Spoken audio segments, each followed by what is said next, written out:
출구 없는 극단 정치, 여기서 문을 열겠습니다. 구교용의 정치비상구 시작합니다. 안녕하십니까, 구교용입니다. 이번 주 목요일 윤건희 부부를 상대로 두 가지 처분이 있었습니다. 특검은 김건 씨를 상대로 구속영장을 청구했고 윤석열 씨를 상대로는 체포영장 집행을 시도했는데요. 오늘 토요일 특별판에서는 주진우 기자를 모시고 특검 취재기를 들어보는 시간을 갖도록 하겠습니다. 기자님 안녕하십니까? 안녕하십니까? 저는 최근에 최혜병 특검이 사실은 네.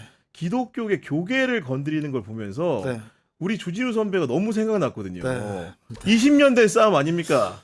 25년 정도 된 것 같습니다. 제가 가슴에 김장한, 이영훈, 그러니까 순복음교회, 그전에는 조용기 목사였습니다. 김장한, 조용기 목사를 가슴에 품고 내가 저 사람들을 한번 잡아야지 그런 생각을 했습니다. 조용기 목사 은퇴하는 데는 제가 기사를 써서 공을 세우긴 했었는데 조용기 목사보다 더 정치에 관여했던 김장환, 이 사람은 평생 숙제였어요. 네. 제가 기자 됐는데 90년대 말이었습니다. 그때만 해도 세기 말이었는데 사이비 종교가 굉장히 큰 영향을 미쳤고, 그리고 깡패가 있었어요. 그때 조폭이. 그런데 제가 조폭을 취재하다가 조양을 취재하는데 그 위에 조용기가 나오는 거예요. 갑자기 교회가 나오고. 네, 김태촌을 취재하는데 조용기, 김장한이 나오는 거예요. 그래서 이게 뭔가 했는데 선거 때마다 정치인들이, 그것도 지도자가 된다는 대통령급 사람들이 그 목사한테 고개를 조아리면서 꼼짝 못하는데, 그러니까요. 단순표가 아니라 저 목사들이 진짜 보수의 거두구나, 그런 생각을 했어요. 그때부터 계속 쫓습니다. 그 앞에서 진짜 주인은 김장한하고 조용기였고 저 앞에서 까불까불 다니는 사람이 있었어요. 그때 만난 사람이 정광훈 목사예요. 장경동 목사고. 그러니까 정광훈 목사도 25년 이렇게 2년이 됐는데, 네. 제가 그 기사를 써야 되겠다. 제가 한번 써야 되겠다 해서 조용기 목사 관련해서는 순복음교회 헌금의 비밀 딱 써가지고, 그렇죠. 몇만 명이 몰려와서 사탄 기자를 물러나라, 주 기자를 죽이자 그랬잖아요. 그건 여기 이웃이었으니까 다 봤어. 거기까지 나왔는데 김장한 목사를 어찌할까 했는데, 기사를 써야 되는데 기사를 못 쓰고 어찌할까. 제가 그동안 취재한 거를 소설로 쓰려고 소설을 준비하고 있었어요. 야, 그랬구나. 제목은 동물의 왕국이야. 동물의 왕국. 깡패가 주인공입니다. 처음에 깡패가 와서 종교 깡패하고 정치 깡패가 있어.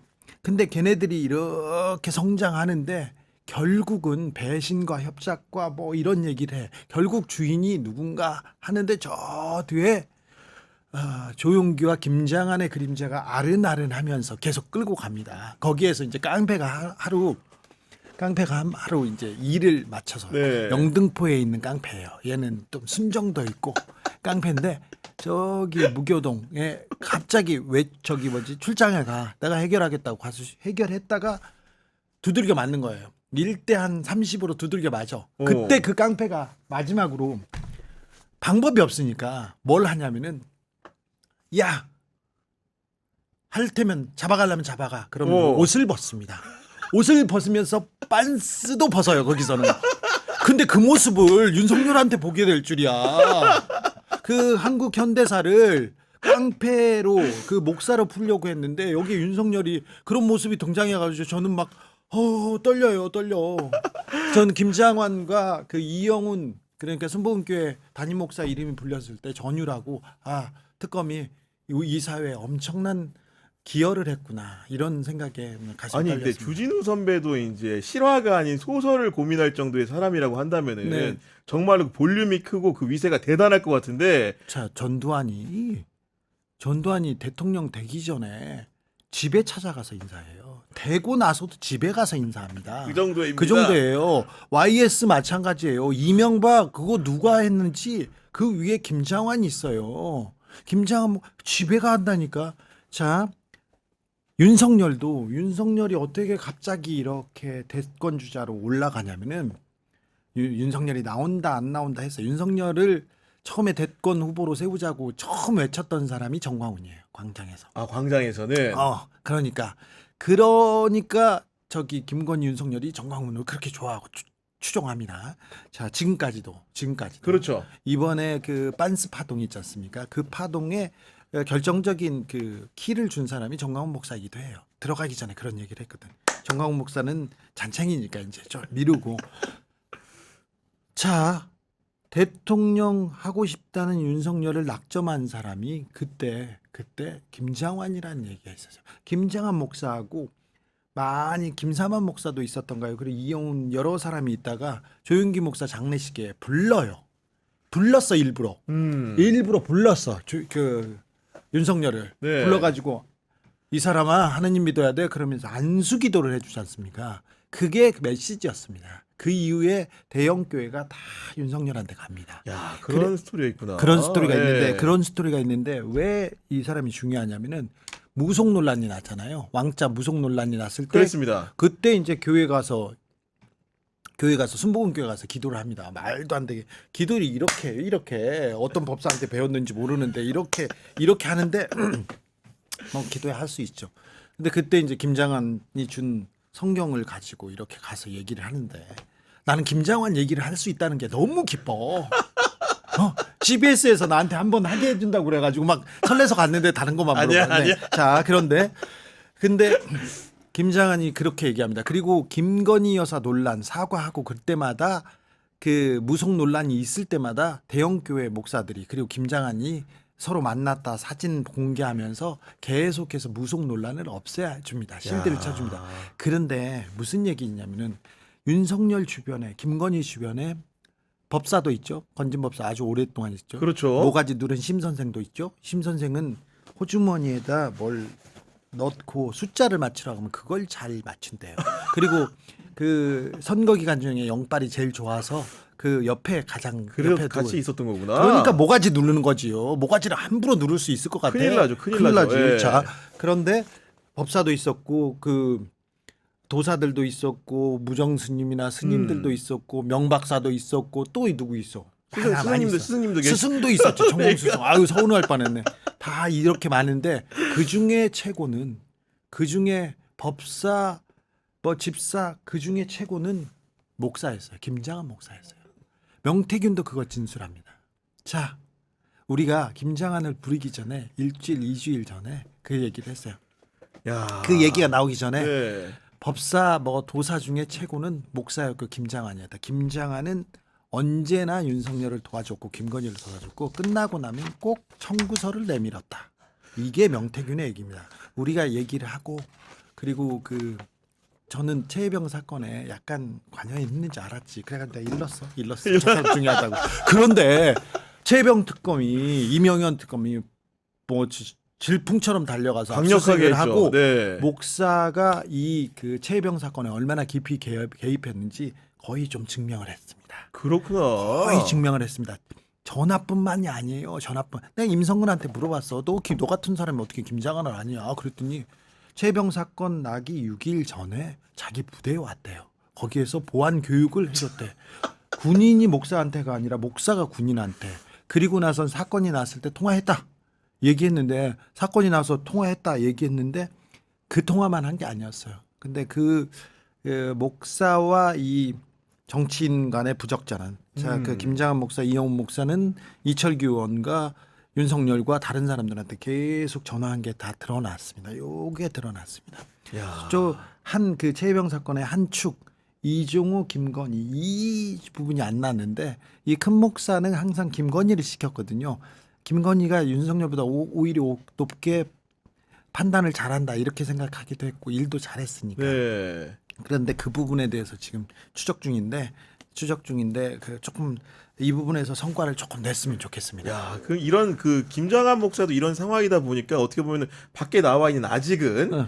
김건희가 누굴 믿고 의지할 사람도 하나 크게 사라진 건데 네. 그런 상황 속에서 이번 주에 드디어 특검 소환에 응하고 출석을 했습니다. 어떻게 보셨습니까?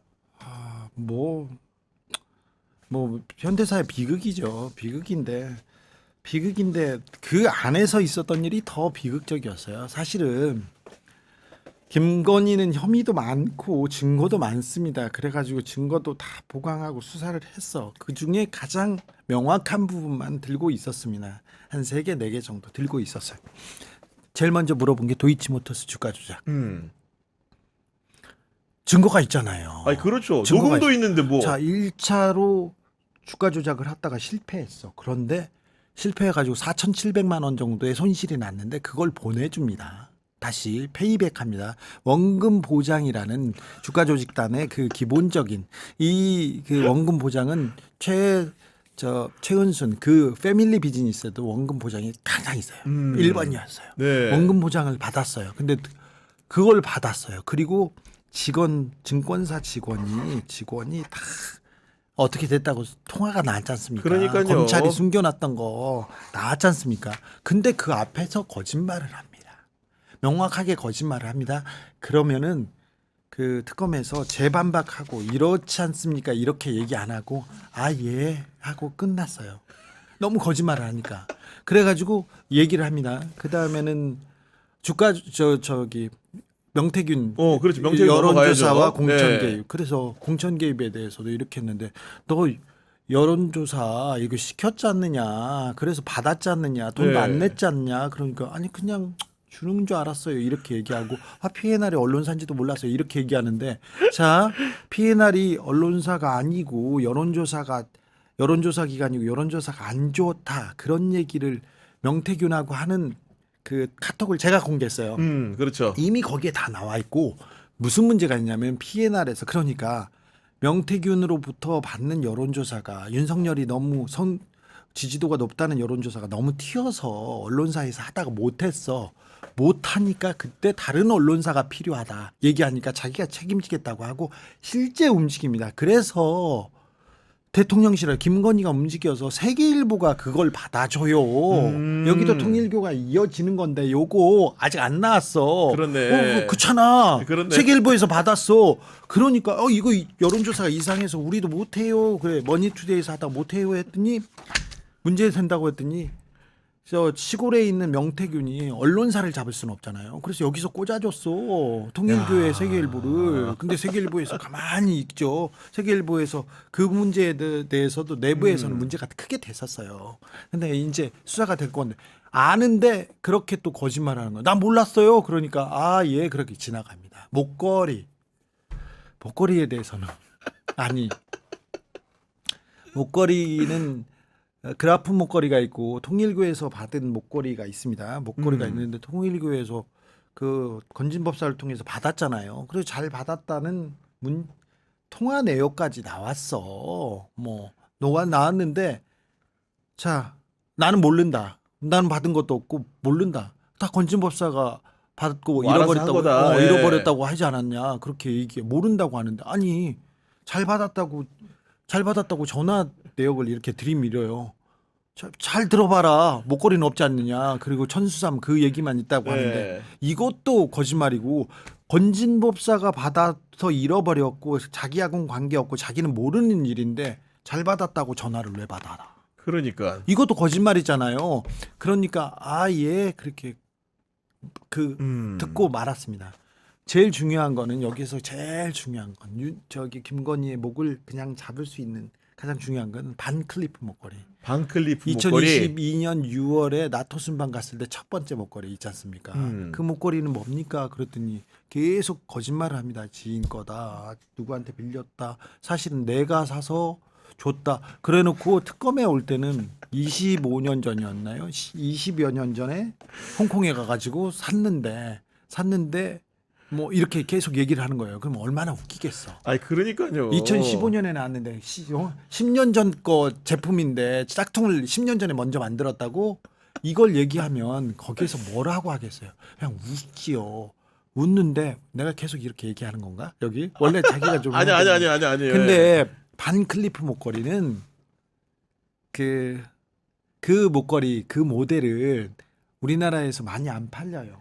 1년에 한 몇 점 팔리는 건데. 그렇구나. 자, 나토 순방 직전에 김건희 옆에 있는 누군가가 어디 백화점에서 그 목걸이를 사려고 세탁을 많이 했어. 탁탁깡을 해가지고 해서 그 목걸이를 사고 이걸 특정했어요. 자, 이 목걸이를 찾지는 못했으나 이 목걸이가 어디에서 샀고 어디에 넘어갔다는 것을 그것까지 다 확인한 거예요 이미. 특검에서 쥐고 여기 가지고 있는데 네. 사실은 뭐 어머니 한갑 그러면 웃기죠. 그러니까 네. 그래서 수사가 빨리 끝났어요. 아직도 많았는데 네. 이만큼만 해도 충분하겠다. 워낙 거짓말을 해버리니까. 워낙 거짓말을.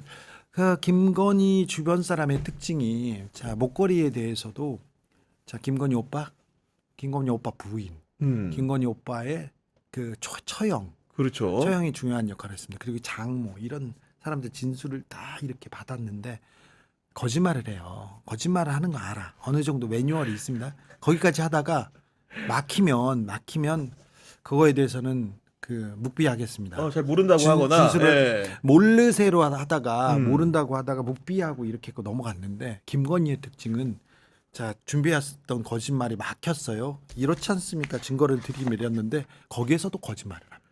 아, 집에 가서 뭐라고 한지 아세요? 반클리프 목걸이가 2015년에 나중에 나왔답니다. 이 얘기를 들었을 거 아니에요. 그렇죠. 그 안에서 들었을 거 아닙니까? 들었는데 갔다 와가지고 환갑 선물이 아니라 칠순 선물인가 이렇게 얘기한다는 거 아니에요. 그러니까 이 역대 이런 사람은 없었다. 역대 이렇게 거짓말을 하는 사람. 뻔뻔하고. 네. 그래서 그 특검 검사들이 이렇게 조사하다가 너무 놀랬대요. 그 안도하기도 하고 결정적인 증거가 있는데 앞에서 거짓말을 하면 해버리니까. 하지만 우리도 좋잖아. 결정적인 증거가 있는데 거짓말하면 딱 그렇게 붙여서 내잖아. 그렇지. 예, 끝나잖아. 함정을 파놓고 딱 물어보는 건데. 근데 거짓말을 하는데 거기서도 또 거짓말을 하는데 놀랍더랍니다. 아니 근데 이게 통상적으로 선배 더 잘하시지만은 본인을 상대로 한 수사가 구속이나 기소를 전제로 한 거란 걸 본인도 알 텐데 예를 들면 조사기관에 나가면 통상적으로 이런 경우에 진술 거부권을 많이 행사하고 나온다는 성의만 보이고 이렇게 하는데 이분은 정말 겁도 없는 건지 멍청한 건지. 자기가 설득할 수 있다고 생각하고요. 거기다 기본적으로 내가 이게 뭐가 줘야 돼. 아무것도 아닌 사람. 나는 권한이 없어. 네. 그래서 내가 도장 찍지 않았어. 내 앞에 윤석열, 이준석 그리고 뭐 윤상현 이런 사람들이 진술을 나한테 했다고 해야 되는데 그것도 증거 대봐 이렇게 얘기하거든요. 그래서 아무리 봐도 집행유예야. 자기는 괜찮다고 아직도 생각하고 있어요. 구속은 안 된다. 안 된다고 생각해요. 야 근데 이쯤 되면 옆에 있는 조력하는 변호사들이 경험이 일천하고 여부를 떠나가지고 아무리 봐도 우리 피의자 혹은 이제 피고인 될 사람이 위험하다 느낄 것 같거든요. 제가 이 방송 하기 직전에 예. 그 사람들한테 물어보고 왔는데 말을 못 하겠대. 말을 못해. 말을 안 듣는데 이거 아니에요. 법률 조언을 해도. 아니 청와대에서 이렇게 발표를 했습니다. 나하고 관계없는 일이야. 왜 그렇게 했는지 나도 몰라. 이게 진실이 아니야. 나는 아니니까 그러면 되는 거 아니에요? 이렇게 얘기하는 거예요. 얘기를 못 하는 거예요. 저기 윤석열이 재판에 나왔을 때도 헌재에 나왔을 때도 그랬어요. 네. 워낙 말이 많으니까 말 속에서 트집을 잡힐 거다. 나가서 얘기하면 안 된다는 그런 변호사들이 훨씬 많았는데 이 윤석열을 꺾지 못해가지고 얘기를 했어. 얘기를 했는데 끝나고 재판 끝나고 모여가지고 한 얘기가 뭔지 알아? 역시 대통령님이 말을 하니까 분위기가 확 달라졌습니다. 막 이런 사람들만 진짜 간신이구나 완전히. 예. 자, 지금도 그런 사람만 남았고요. 대통령실도 그런 사람들만 있었어요. 캠프도 그런 사람들만 남았어요. 이거 문제가 됩니다. 이거 좀 걱정입니다. 김건희 여사 이거 이러면 안 됩니다. 이거 한 사람들 다 아웃돼서 그렇게 얘기하는 사람은 김건희 윤석열은 적이라고 생각합니다. 야, 근데 선배 같은 경우에는 사실은 제가 이제 과거의 기억을 소환해서 좀 죄송한 면도 없지 않으나 영장 심사를 받아본 분 아닙니까? 받았지. 우리 김건희 영장 심사 대비 앞두고 조언 좀 부탁드립니다. 어떻게 해야 된다는 거를. 예. 뭘 해도 안 되니까 빨리 포기하시라 이 얘기를 합니다. 검찰 영장실질심사에는 판사한테 그 주요 내용 판사가 주요한 내용을 물어봅니다. 네. 물어보고 거기에서 대답을 하고 이렇게 넘어가야 되는데 이종호가 영장이 나왔잖아요. 그렇죠. 자, 이종호는 김건희의 측근이었고 주가 조작과 최혜병과 각종 로비 사건에 들어가는 사람인데 이종호를 수사하는데 수사를 잘 못했어. 실제로는. 예. 잘 못했어. 결정적인 증거를 못 잡았어. 그의 모르쇠 거짓말과 묵비를 못 들었어. 그래서 영장에 달랑 변호사법 위반만 넣었어요. 변호사법 위반은 내가 이거 김건희한테 얘기해가지고 뭐 재판 잘 받게 해줄게, 줄여줄게 이렇게 하는데 돈을 아주 오랫동안 잘게. 조금씩 잘게 예. 받았어. 그러니까 아니 그냥 형이어서 받은 거다, 도와달라고 해서 받은 거다, 뭐 이런 식으로 넘어갈 수도 있는데 거기서 영장이 나온 이유가 이종호가 그 이종호 또 변호인단이 준비도 안 했어. 준비도 안 준비도 했구나. 안 됐어. 뭐 PPT도 준비도 안 하고 거의 이게 뭐 큰 죄가 되냐? 죄가 돼봤자 백류 아니냐 이렇게 하고 오. 가는데 지금 딱 그 자세거든요. 딱 그 자세인데 그걸 떠나서 구속은 피할 수 없으니 네. 이제라도 겸허하게 좀 반성하고 잘못했다고 얘기를 하라고 얘기하고 싶잖아요. 꽁작전. 그냥 나만 아니면 돼. 지금만 모면하면 돼. 그냥 머리만 박으면 안 보여. 눈 감으면 안 보여. 그걸로는 이제 피할 수 없어요. 그러니까요. 피할 수 없어요. 제 예전에 그 선배 책에 다시 한번 찾아봤는데, 근데 선배는 영장심사 들어가셔가지고 우리 김어준 앵커도 약간 비판을 한다고 해야 될까? 그 표현을 빌면은 검사님은 제가 김어준 씨와 친하다고 생각하시는데 네. 사실 저는 그 사람 별로 안 좋아합니다. 네, 그렇게 했어. 사람은 스마트하고 괜찮은데 좀 많이 더럽습니다. 네. 이러면서 네. 이렇게 가까운 사람도 버릴 수 있는 용기. 야, 버렸냐 그게? 지금 버렸냐? 야, 이 사람은 아니 저기 제가 구속된 구속영장 도주의 우려 네. 그때는 같이 도주했다가 나는 들어와 있고 아, 그렇죠. 김어준이 예. 외국에 있으니 내가 도망갈 수 있다 해서 출국금지에 저걸 냈는데 그 김어준을 뭐 우리 아버지처럼 이렇게 해놨어? 한거 아니고 아버지처럼 해놨더라고 영장을. 그래서 그걸 깨려고 다 같이 지내봤는데 더러워가지고 같이 있고 싶지 않다. 그 인간은 내가 씻으면 뭐라고 욕을 하는 거야. 내가 쓴다 뭐 아침 저녁으로 할 일도 없잖아. 아침에 씻고 산책 갔다가 와서 씻고 네. 밥 먹고 씻고 잘 때 씻고 많이 안 씻었어. 근데 그 정도 하면 되는데 가만히 누워 있다가 씻는다고 막 지랄을 해요. 그래가지고 그런 얘기 나 그 인간하고 같이 있다가 왔는데 네. 더러워가지고 같이 안 있고 싶다 이런 얘기를 했죠. 아, 그 대목을 보면서 얘기했지. 김건희도 영장 심사에서는 윤석열을 과감하게 버릴 수 있어야 된다. 아유 다 안 돼요? 버리는데 버려도 안 됩니다. 버려도 안 돼. 나는 모른다 하면서 네. 윤석열한테 밀어놓고 그게 전략이에요. 가기 전에 그런 전략은 세웠어. 짜고 갔구나. 네. 예. 그래서 그 전에도 얘기했어요. 아무런 권한이 없다. 나는 권한이 없다. 아무것도 아닌 내가 이게 큰 틀입니다. 그래서 그러니까요. 도장 찍은 사람들한테 가야 되는데 그 얘기를 생각할지는 모르겠으나 근데 주가 조작하고 공천 개입에서 목소리가 나왔잖아요. 당선인이요? 다 하라고 했어. 미를 하고 했어. 나왔지 않습니까? 네. 그래서 여기를 못 벗어나요. 못 벗어납니다. 그리고는 목걸이에 대해서도 이게 김건희한테 갖고 착용했지 않습니까? 맞아요. 착용했지 않습니까? 차고 나왔잖아요. 그래요. 예. 지금 없으니까 괜찮아. 이 얘기는 이게 말입니까? 말입니까? 260 아니니까 괜찮아. 뭐 이 얘기 말도 안 되는 소리를. 아니 사실은 그 명태균 게이트 때 그 선배가 공개한 여러 녹취들이 결정적이었던 것 같고 네. 여기에 더해가지고 최근에 보면 김건희가 또 피해갈 수 없는 게 아프다고도 못할 것 같은 게 선배가 또 병원 들어가는 영상을 또 공개하는 바람에 사뿐사뿐. 그러니까 아, 몸이 나보다 가벼워. 저는 허리 아파가지고 계엄 이후에 허리 아파가지고 나 계엄군하고 싸우고 허리가 아프다고 했잖아요. 근데 지금도 파스 붙였어. 네. 자기한테 보여줄 수 있어. 근데 나보다 몸이 가벼워. 날렵하게 가더라고. 그러니까요. 발만 찍어라 그래가지고 발만 찍는데 사뿐사뿐 갑니다. 그래가지고 그 휠체어도 못 타고 나올 때 휠청 그래도 이게 안 될 거예요. 그래서 근데 구속되기 전에 또 병원에 가려고 하는데 이게 어찌 될지는 모르겠습니다. 이게 구속을 막는 사유는 안 될 것이다. 그러니까요. 네. 아니 그리고 사람들이 많이 이제 화가 났던 부분은 선배가 이제 촬영한 영상 등을 보면은 아니 아산병원에서 아직도 영부인인 것처럼 의존을 하는 모습. 의존합니다. 이런 데서 사람들이 화가 나는 거예요. 아산병원에서 그 김건희가 오는 그 통로를 새로 막고요. 거기는 쓰지 않는 문인데 거기를 다 막습니다. 그 보안 요원들이 다 막고 네. 거기 황제처럼 들어가서 주차를 하고 거기에서 이제 준비된 의사들이 다 의전을 합니다. 인사를 몇 번 하고 이렇게 모셔가서 이렇게 보고 주기자 라이브 보면 영상 보실 맞아, 수 다 있어요. 보실 수 있어요. 이렇게 네. 모시고 왔다 딱 그 시간만 내면 이렇게 날렵하게 타는데 뭐 아무도 못 보게 하고 대외 협력실 아니 여기까지 얘기해. 대외 협력실이라는 곳에서 와서 의사들이 이렇게 고개를 조아리는 모습을 보면 아유 아직도 세상이 바뀐 줄 모르시는구나 그러니까요. 이런 생각을 그리고 아직도 저렇게 이게 특혜죠. 이게 특혜죠. 특혜 또 한 얘기 아까 이게 중요한 얘기인데 네. 윤석열이 감옥에 갔는데 오. 선풍기 시간이 50분이잖아요. 50분 틀고 10분 끄고 화재 50분 때문에. 쉬고. 예. 이렇게 가는 건데 윤석열이 간 이후에 1시간 50분 틀고 10분 쉬는 걸로 이제 바뀌었어요. 서울구치소가.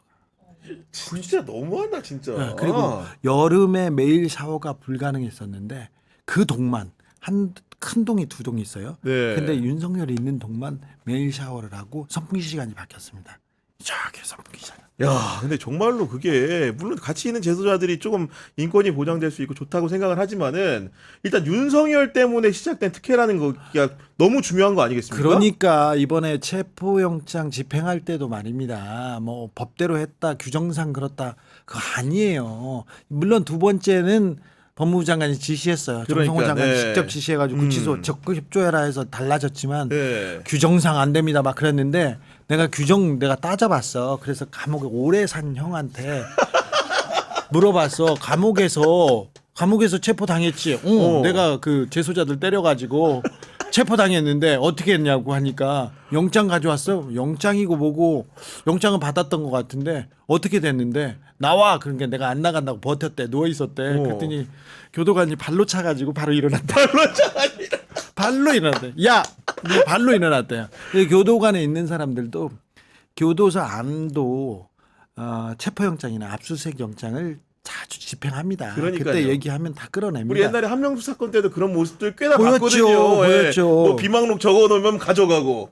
검사들이 봐봐. 그렇죠. 검사들이 꼭 그 주요 피의자 옆에 있는 사람을 구워서 그러니까, 네. 그래서 압수수색하고 데려가고 막 오. 하면서 거기서 조작하고 그랬지 않습니까? 많이 봤는데 규정상 안 됩니다. 그 구치소장이 좀 안타깝죠. 아니 그리고 자꾸 이제 선배 기억을 소환해서 죄송한데 선배 이제 영장심사 대기할 때 그 보면은 서초서 유치장 가실 때도 유치장 갔지. 형식상 수갑 채웠잖아요. 찼지, 수갑 찼지. 윤석열 왜 수갑 안 채우냐 이겁니다. 그렇지. 그러니까. 나 그것도 서운해. 그러니까.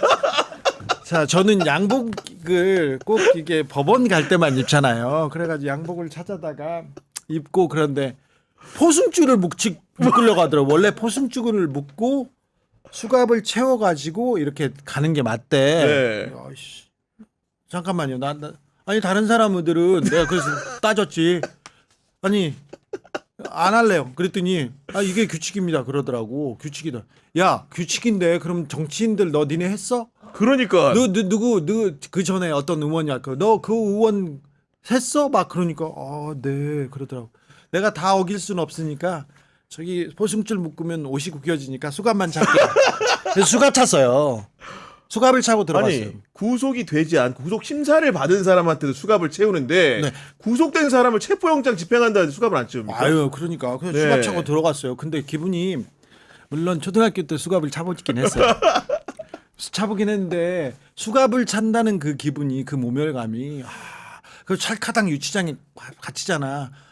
내가 못 나갈 수도 있구나. 이런 생각이 되게 엄청 많은 생각이 들거든요. 근데 아직도 교도소에서도 특혜를 받고 있다고 봐야죠. 네. 아니 그리고 제가 이제 그 약간 빗나간 얘기인데 그 당시에 영장심사 당일에 그 또 다른 거물이 한 분 심사를 받으셨던데 기억이 안 나요. 백은종 서울해설이 대표가 영장심사 같은 날 받으셨죠. 예. 그랬던 것 같은데. 예. 근데 그분은 구속됐다면서 근데 저는 사실은 어떤 기사를 썼는데 박근혜 오천 알죠. 예, 저는. 오천 살인 사건을 예. 수사를 했는데 자 이게 살인 사건도 말이 안 돼요. 근데 증거들도 DNA도 안 나오고 지문도 안 나왔다. 근데 더 중요한 것은 경찰이 그 사체를 발견한 지 2-3시간 만에 수사 결과를 발표하고 수사를 거의 종결합니다. 네. 이상하잖아요. 너무 이상하다. 이걸로 의혹을 제기한 거지. 그러니까 정확하게. 네, 다 틀린 게 없어. 근데 그걸로 구속될 뻔했어, 진짜. 그러니 말도 안 돼. 수갑 차고 갔다니까.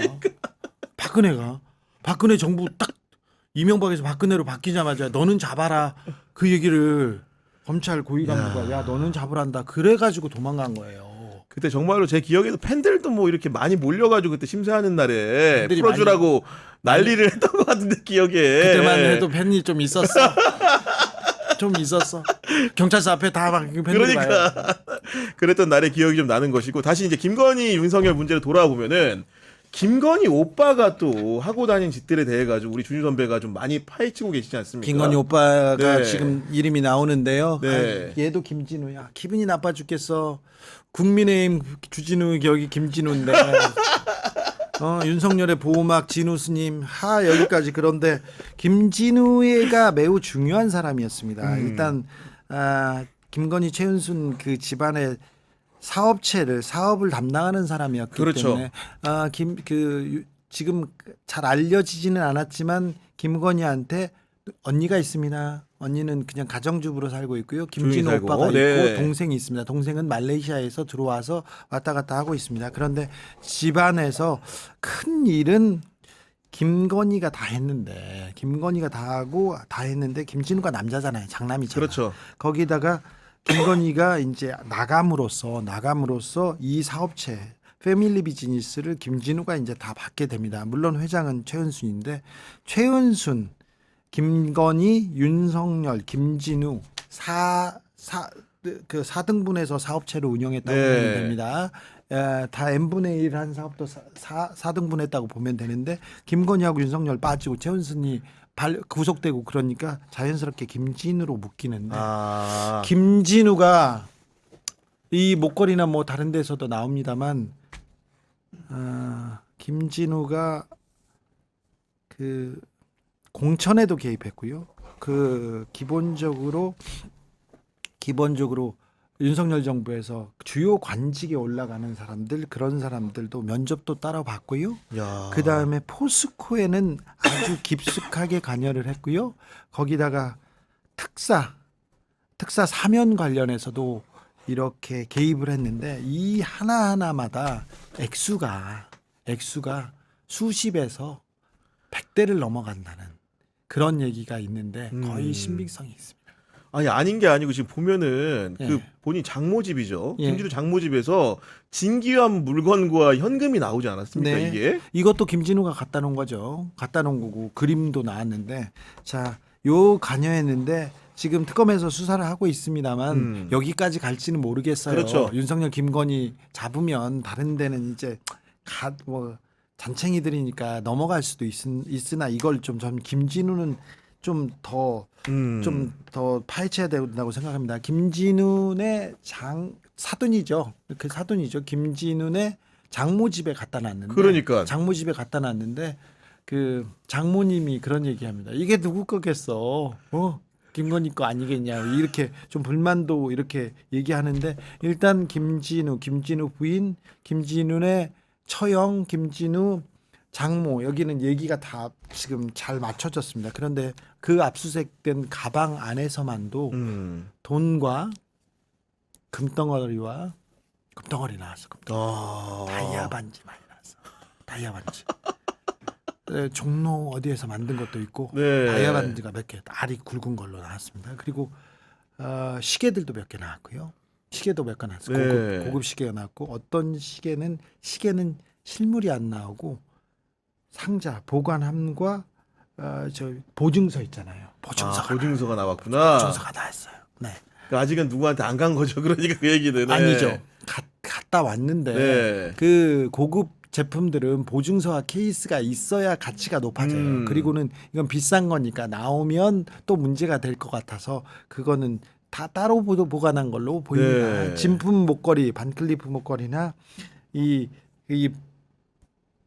바쉐론 콘스탄틴인데 이 시계는 다른 데 보관했다고 보고 있습니다. 아니 근데 그 이우한 화백의 그 점으로부터라는 그림 있잖아요. 네.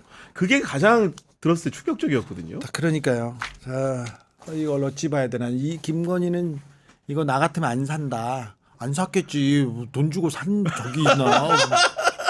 샀다고 안 했어. 근데 이 부분도 사실은 저는 그림을 좋아해서요. 그림 공부를 잘 아시잖아요. 예. 네. 그림책을 많이 읽어요. 그림책을 많이 읽고 미술관 가는 게 저의 그 가장 그 좋아하는 일 중에 하나입니다. 그래가지고 그림에 대해서 미술에 대해서 내가 김건희한테 몇 개 물어봤는데 김건희가 하는 전시를 제가 돈 주고 좀 먼저 가봤거든요. 보기도 했고 사람들 다 기억할 거예요. 샤갈전을 시립미술관에 했었는데 엄청나게 좋은 전시였고요. 그렇죠. 그다음에 저기 르꼬르비치에 그다음에 마크 로스코, 자코메티 계속 있었어요. 근데 물어볼 때마다 너무 몰라가지고 이분이 겸손한가? 이게 뭐 몰라가지고 현장에서 물어보는데 아니 그냥 그 나중에 네. 얘기를 그냥 자연스럽게 얘기를 하는데 모르더라고. 이완 선생 저는 이완 선생 좋아해가지고 같이 밥도 먹고 와인도 먹고 그렇습니다. 존경심 네. 있어가지고 그래서 책도 다 읽고 그림도 항상 전시하면 가서 보고 그런데 이완 선생에 대해서도 잘 모르더라. 우리나라에서 이완에 대해서는 제일 전문가는 아니고 이완으로 돈 제일 많이 번 사람은 박형준 시장 와이프입니다. 그렇군요. 그분은 갤러리를 하기도 하는데 네. 그 얘기는 나중에 해야 되는데 이게 미술이 아주 오묘해요. 이게 재산을 승계할 때도 그리고 비자금 창구로도 매우 중요한데 이건희 회장이 이것도 김용철 2007년으로 올라갑니다. 김용철 비자금 사건으로 올라갈 때 많은 비자금으로 그림을 샀어. 그때 행복한 눈물 기억하시죠? 네, 기억납니다. 김용철 변호사가 삼성에 있다가 나왔는데 가지고 있는 증거가 하나도 없고 자기 명의로 되어 있는 차명 통장 그리고 행복한 눈물 그 그림을 샀다는 거 하나는 회장님 지시사항 3개예요. 그래서 이걸 어찌할까 해서 특검까지 몰고 가는 길에 그림이 나와서 그림 창구를 용인에 그림 창구가 있고 어디에 네. 그림 창구가 있다는 걸 제가 일러가지고 거기를 압수수색을 다 그랬구나. 합니다. 그래서 그걸 다 적어놨기 때문에 그 그림을 환원할 수밖에 없는 주요한 이유이기도 했어요. 기증 그러니까. 예, 잘했습니다. 그거는 기증한 거는 아주 잘했어요. 근데 지금 삼성에 대해서도 아무도 비판을 안 하는데 나 네. 삼성에 대해서 비판을 하는 사람이고 해야 된다는 사람이기 때문에 그 얘기는 좀 나중에 하겠습니다. 네. 삼성에 대해서 해야 됩니다. 문제 제기를 안 해. 지금 어디에서 여기까지 그림. 네, 그림. 이우환 그림. 근데 그림이 그 정도 그림이면 추적하는 게 어렵지 않습니다. 그리고 그림을 팔고 이우환 선생 그림이 이렇게 보면 초등학생이 그렸나 이렇게 따라 그리기도 그렇게 어렵지 않아 보이지 않습니까? 근데 그 안에 사상 철학이 담겨 있어서 그런데 보통 사람들한테는 큰 가치가 없는데 지금은 현존하는 아시아 작가 중에 가장 비싼 가격에 팔리는 그렇군요. 작품입니다. 그런데 이 중요한 게 압수수색에서 그림이 나왔습니다. 그 그림은 그 집 게 아닙니다. 그 집 게 아니라는 명확한 진술이 있습니다. 어디까지 얘기하면 안 되는데 하나만 얘기하자면 네. 이유한 그림이 있어서 그림을 쫓아가 보면 누가 샀고 어찌했는지는 나오는데 그 그림이 위작으로 판정됐어요. 진짜요? 특검에서 막 물어봤더니 위작으로 나왔어. 이우환 작품 압수한 게? 예. 그래가지고 지금 약간 가다 지금 서 있는데 그렇구나. 아니 그렇다고 해서 이 수사가 끝나지 네. 않습니다. 더 재밌는 거는 또 나옵니다. 나오는데 위작으로 판정이 돼가지고 지금 그림을 쫓다가 잠깐 서 있어요. 다른 새끼리 있어요 또. 저는 그림도 그 목걸이도 그런 것처럼 그림도 위조를 갖다 놨다고 바꿔치기했다고 생각합니다. 저는 생각하고요. 네. 그게 이 수사진의 발을 묶는데 매우 효과적이라고 생각하는데 그 생각으로 바꿔치기했다고 저는 보고 있습니다. 아니 근데 정말 듣다 보면 원인과 결과를 아직은 정확히 모르니까 그런데 뭔가 드라마적인 요소가 김건희를 수사하면 너무 많아 지금 보니까. 너무 영화적인 소설적인 요소도 너무 많은데. 요거 하나만 가지고도 너무 재밌죠. 압수수색도 다 너무 재밌어요. 재밌다고 하면 안 되지. 너무 이거 어떻게 이걸 설명해야지. 진짜 그랬다고 네. 그럴 정도예요. 아니 근데 그럼에도 불구하고 명쾌하게 똑 떨어지는 부분은 아까 선배가 그 구증하는데 영향을 주신 명태균이 관여된 공천 개입 의혹이 아닐 수가 없는데 거기에 그 카톡하고 네. 그 목소리 있잖아요. 대통령이 얘기하자 상현이가 들고 왔길래 내가 하라고 해서 공관연기장 들고 왔길래 지금 주목하지 않는데 들고 왔길래 중요합니다. 뭘 들고 왔을까? 뭘 들고 왔는가? 뭘 들고 왔을까? 뭔가를 들고 왔어. 그게 정확하게 이제 거기에 이렇게 써 있어요. 뭘 들고 왔다. 이렇게 들고 왔다. 그래서 윤상현도 빠져나가지 못합니다. 그리고 그런 스모킹 거는 영화에서나 나옵니다. 근데 김건희의 직접 증거가 나오지 않습니까? 그 목소리, 명태균의 목소리, 네. 그리고 바로 윤석열과의 목소리. 이거를 생명줄로 명태균이 들고 다녔잖아요. 나 건드리지 마라, 하지 마라. 그랬는데 계속 SS를 했는데도 불구하고 그걸 처리를 못하지 않습니까? 못했는데 그렇습니다. 근데 저는 그 명태균이 매우 중요한 그 김건희하고 가장 가까운 관계였기 때문에 이런 나올 수 있는 건데 명태균과 공천 개입에 대해서는 조금 더 수사가 가야 되는데 네. 공천에서 지금 김영선, 윤상현, 김건희로 가는 이 라인은 완성이 됐어요. 근데 재보궐선거고 재보궐선거보다 더 큰 지방선거가 있었습니다. 거기에서는 공천위원장이 정진석. 그렇죠. 자, 정진석과 김건희가 어떻게 움직였는지 나와야 되고 그 이후에 총선이 있지 않습니까? 작년 총선에서 명태균이 얘기하지 않습니까? 내 한국폰에 봐라. 검사들 다 알고 있다. 그때 김건희가 나한테 12명의 살생부를 보냈다. 살생부까지? 네, 살생부를 보냈다. 그러니까 공천에 개입한 게 아니라 개입으로는 부족하고 공천을 그 사람이 한 거예요. 사륙을 한 거야. 네. 이 부분까지 나와야 되는데 김건희와 명태균 그리고 정진석 나왔지 않습니까? 여기에는 당대표였던 그때 이준석이 계속 나와야 되고요. 이준석이 나와야 되고 그때 김건희 심부름을 하던 공적인 사람이 있었다. 그 사람의 이름은 현오섭입니다. 현오섭 정무수석입니다. 현오섭 정무수석이 이 김건희의 심부름을 했다. 심부름을 했는데 이 사람이 12개 시키면 절반만 한다. 그 중에는 제일 스마트한 사람인데 절반만 해요. 그래가지고 나중에는 팽당합니다. 근데 이 부분까지 특검에서 가주셨으면 네. 특검이 매우 힘들고 어렵겠지만 그 잔가지도 중요하지만 김진우의 돈을 쫓아가는 거, 그 다음에 이 재보궐선거에서 공천 개입이 아니라 공천 학살, 공천에 어떻게 주물렀는지 그 얘기들 조금 쫓아갔으면 좋겠습니다. 공천 그냥 하는 거 아닙니다. 저 강남구청장 얘기만 해도 거기 자리만도 40억, 50억 막 이런 얘기도 있고요. 더 자세하게는 그 수사기관에서 규명하겠지만 네. 지금 어느 자리가 수십억대로 올라간 거는 오래됐고요. 그리고 지금 김건희가 주변에 보면 검사를 썼을 때도 보세요. 제가 그 반클리프 목걸이는 서희건설에서 샀다고 특정했지 않습니까? 네. 안 되면 내가 사법적으로 다 책임을 져야 돼. 큰 죄가 돼. 죽어. 야, 자, 그러니까 저만 얘기할게요. 네. 자, 그 박성근 검사. 그 윤석열이 높게 평가하지 않았던 사람이에요. 그리고 이원모는 또 자생한방병원이지 않습니까? 그 보면 부인들 다 600억, 400억 이렇게 재산 신고를 했던 부인들이 어마어마한 부자들이에요. 그런 사람들을 김건희가 꼭 끼고 다녔다. 돈을 쫓아야 된다. 자, 김건희든 김진희든 돈을 쫓아가면 이 권력이 어떻게 움직였는지 볼 수 있어서 그렇게 가야 된다. 그래서 공천이 중요하다. 이 얘기를 제가 그리고 그 명태균 씨하고는 사실 선배가 워낙 방송도 많이 하시고 어쨌든 간에 밑에 오래된 신뢰관계가 있을 것 같은데 이번에 특검 가서도 충분히 다 진술을 하고 나온 거죠? 충분히 진술하고 싶고 네. 저 뭐지? 명태균 씨는 바다에 빠뜨려 놓잖아요. 그럼 엉덩이만 뜰 사람이에요. 물고기하고 얘기하느라고. 모든 대화를 90%를 윤석열이 하는데 윤석열보다 더 많이 말을 하는 사람이 명태균이라는 거 아닙니까? 그래서 많이 하고 싶어해.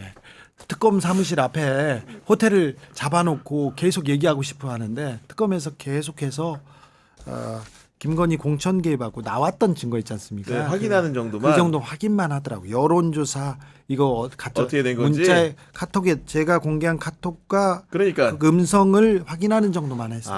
다 나머지는 안 했어요. 그 전에 특검팀에서 특검팀 말고 창원지검이나 서울 고검에서 수사할 때도 오세훈 시장 얘기만 많이 했고 홍준표도 안 하고 그러니까, 네. 김건희 얘기 나오면 아유 하지 마세요 막 얘기는 하는데 하지 말고 막 도망가고 막 그랬거든요.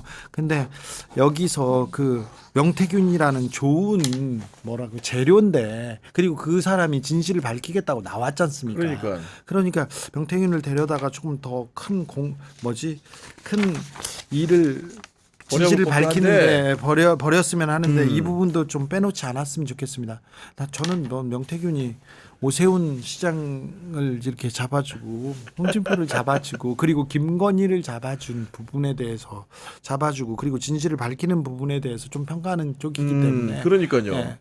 아니 근데 이건 사적인 감정선 같긴 하지만은 김소연 변호사랑은 왜 이렇게 싸우시는 거야 지금 보니까. 누구랑? 명태균 씨랑 연일 SNS에 이제 설전을 진행하고 있는데 김소연 변호사는 어딜 가도 이렇게 싸우는 그 뭐라고 해야 재주가 있으신 분인데 젊고 이렇게 뭐라고 해야 돼 젊고 패기가 넘쳐가지고 그러신 것 같아요. 저는 몰라요. 저는 주변에도 안 가요 무서워요. 아니 오늘 몰라요. 종교 얘기를 시작했는데 마무리는 종교 얘기를 좀 해보려고 하는데 네. 아까 서두에도 잠깐 나왔죠. 우리 전광훈 목사 드디어 경찰의 수사를 지금 본격적으로 받게 됐거든요. 자, 본격적으로 봤는데 네. 서부지검 폭동이 언제 있었습니까? 1월이었습니다. 지난 1월 그렇죠. 그 추운 네. 날이었습니다. 그 전에 마이크를 쥐고 국민 저항권을 발동해서 윤석열을 끄집어내라, 뭐 구속이 되면 서부지법이 뭐 어떻게 된다 이런 얘기를 한 지가 1월이에요. 근데 이제서야 지금. 이제서야. 네, 그 얘기 한마디만 하는데. 경찰이 정광훈을 무서워했습니다. 정광훈한테 맨날 인사하고 정광훈이 집회를 할 때마다 거기서 보호하고 그리고 목사님한테 인사하려고 경찰들이 오는 걸 내가 많이 봤어. 내가 네. 정광훈 목사하고 그러니까 어쩐 면으로는 친하지 않습니까? 그렇죠. 그때마다 왔어요. 근데 지금 압수수색을 하고 뭐 금고가 있는데 텅 비었다는데 그러면 지금 니네들이 경찰이 오는지 다 알고 있었는데 대비를 안 했겠습니까? 대가 당연히. 알고 있는데 예. 그럼 거기다가 뭐 금두꺼비 거기에다가 반클립 목걸이 갖다 놨겠냐? 아유 정말. 그래서 좀 안타깝습니다. 왜 지금 서울경찰청이 이제서야 하는가? 이제서라도 하는 게 다행인데 지금 나오는 내용을 보면요 좀 허접해요. 핵심을 안 가고 있어요. 그렇구나. 네. 그 정광훈 목사의 그럼 지금의 심리 상태는 좀 어떤 상황일까요? 뭐 정광훈 목사는 뭐 이런 일이 있을 거라고 생각하고 있고요. 또 네. 별 이렇게 그 큰 동요는 없습니다. 그래요? 뭐 빵에 자주 가셨던 분이잖아요. 내가 한두 번 갔어. 나는 가서 순교하는 게 내 꿈이야. 그러면서 얘기를 하는데 뭐 말도 안 되는 소리지만 근데 지금껏 전광훈 목사를 그냥 뒀다는 것 자체가 공권력의 수치로 남아야 됩니다. 그러니까요. 근데 이 어쨌든 간에 뒤늦은 감이 없지 않으나 정광훈 목사를 상대로도 했고 뭐 그를 따르는 것으로 보이는 혹은 영향을 받은 것으로 보이는 그 유튜버 대형 유튜버 신혜식 씨에 대해서도 이제 압수수색을 했던데 정광훈 목사가 얘기하면 신혜식 씨가 바로 가는 뭐 현장대라고 볼 수 있기 때문에 거기까지 이 수사의 그림을 구조는 잘 짠 거는 맞는데 저렇게 해서 잡을 수 있을까? 그거 말고 돈 얘기를 해야 되는데 정광훈 목사 돈 많이 벌었는데 그 얘기가 본질인데 제가 김건희한테도 돈을 쫓으면 이 사건의 맞아요. 전멸을 볼 수 있다고 생각할 텐데 정광훈 목사도 마찬가지입니다. 이 돈을 쫓으면 이 그 전모가 보일 거라고 봐요. 뭐 누구 얼마 줬네 뭐 유튜버들 그 구속된 사람들 영치금 넣어줬다면서요. 맞아요. 네. 그런 부분 가지고 될까 좀 핵심적으로 좀 치고 들어갔으면 합니다. 굵직한 자금의 흐름을 봐야 된다는 말씀이신 것 같고 그렇게 따져가다 보면 정당과의 그런 관계 속에서 약간 자유통일당 영향을 주려고 했던 여러 가지 장면들이 있었는데 사실 그런 부분들은 선배가 좀 아시는 바가 좀 있지 않습니까? 아유 네. 수사할 게 한두 개가 아닌데 지금 지금 늦고 좀 지금 그 변방을 때리고 있다 이런 생각이 드는데 경찰들이 똑바로 하지 않으면 매우 큰 일이 날 겁니다. 매우 큰 일이 당신들한테 큰 일이 날 겁니다. 지금 경찰이 지금 역할을 해줘야 되는데 경찰은 너무 좀 걱정입니다. 그리고 지금 윤석열이 지금 심어놓은 사람들이 아직도 서울경찰청장을 박현수가 하고 있잖아요. 아직 여전히 안 바뀌고 있기 이거 때문에 내란으로 체포돼야 될 사람인데 그 사람이 하고 있지 않습니까? 그 사람 그 높은 자리에 넣으려고 사실 지금 경찰 고위부 수뇌부는 있지 않습니까? 윤석열 관계로 그냥 관계 있는 사람들, 자기 주변 사람들, 이철규 관계 있는 사람들 다 그냥 올라가 있어. 그래서 지금 시스템으로는 그 사람들 중에 쓰는 거예요. 경찰은 2계급, 3계급 특징이 없거든요. 그렇죠. 그래서 치안감에서 치안정감으로 가거든. 경무관에서 치안감으로 가고.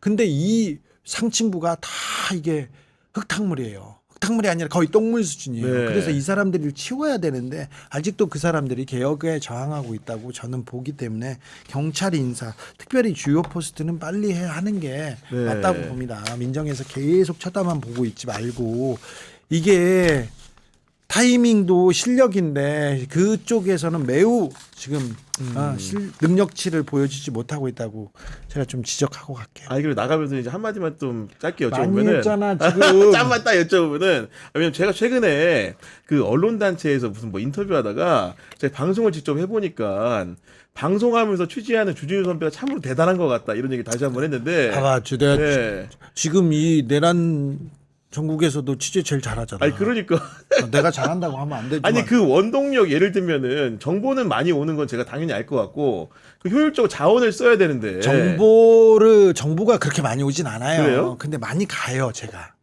많이 가. 네. 계엄 때 내란 때도 제일 먼저 가서 계엄군 아니, 그랬지. 봤죠. 그다음에 거기에서도 중요한 현장이 있으면 잘 갑니다. 그리고 저기 헌재일 뭐 김현장일 그때도 저는 갔고요. 그때도 거의 방송을 안 하는 조차는 다 그 사람들하고 먹었고요. 지금도 비슷합니다. 모든 밥은 그런 사람들하고 먹고 있고요. 네. 현장에 열심히. 아니 왜냐면 그래도 시사인 있을 때 동료들이 좀 이렇게 많이 있으니까 되는데 지금 사실 어떻게 보면은 PD나 작가님들 계시지만 현업의 기자들이 아니기 때문에 거의 혼자 충당해야 되는 부분이 너무 많을 것 같은데요. 근데 나는 그런 거 남 쫓아다니는 게 그게 재밌네. 허리는 아파요. 이제는 몸도 힘들어서 에너지 레벨이 이렇게 쭉 떨어져요. 아침하고 저녁 방송을 조금 요즘 거의 이렇게 하니까 그러니까. 낮에 사람 만나고 저녁에 사람 만나는데 예전에는 저녁 12시, 1시, 2시에도 약속을 잡았거든요. 요즘은 힘들어요. 알겠습니다. 지금까지 윤건희 부부에 대한 취재 얘기를 주진우 선배로부터 들어봤습니다.